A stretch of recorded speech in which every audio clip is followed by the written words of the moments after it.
Skarloey had been to the works to be mended. He felt much better. Rusty the Diesel was helping him off his truck. Skarloey hadn't met the little diesel before. Rusty seems a kindly sort of engine, he thought to himself. I help to mend the line and do odd jobs, explained Rusty. I hear everyone is looking forward to seeing you again. Come on.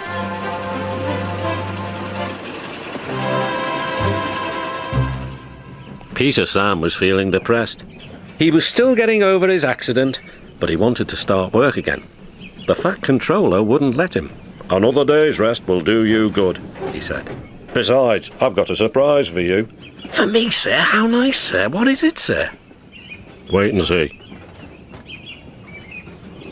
The surprise was Skarloey.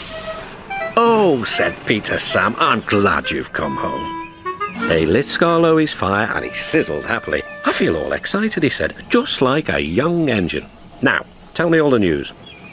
I see you've met Rusty, said Peter Sam. Yes, I like that diesel.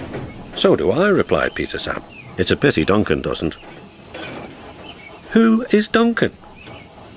He came as a spare engine after my accident, replied Peter Sam. Is he useful?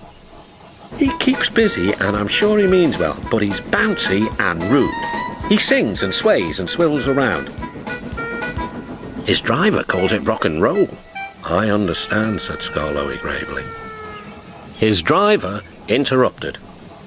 Duncan has done it again. He's stuck in a tunnel. Come on, old boy. We'll have to get him out. Skarloey was pleased. He wanted to run and looked forward to meeting Duncan. They found the guard's van and some workmen and hurried up the line. How nice and smooth the rails are, thought Skarloey. They've mended all the old bumps. The little diesel helped do that. What a difference Rusty's made to the line.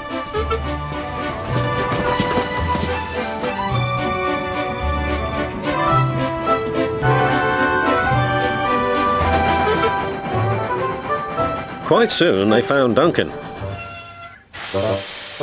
He was stuck at the far end of the tunnel, and he was very cross.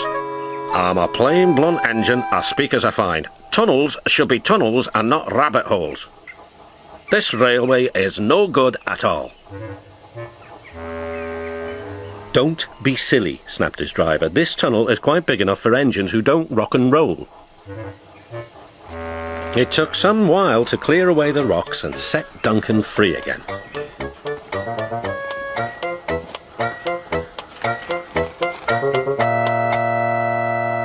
At last, Skarloey was able to push Duncan and his coaches safely through.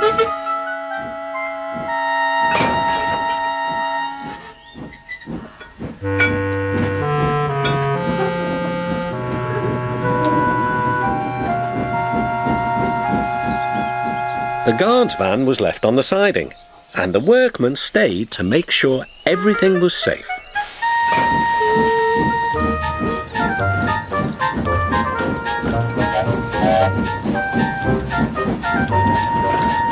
Duncan grumbled all the way home, but Skarloey paid no attention.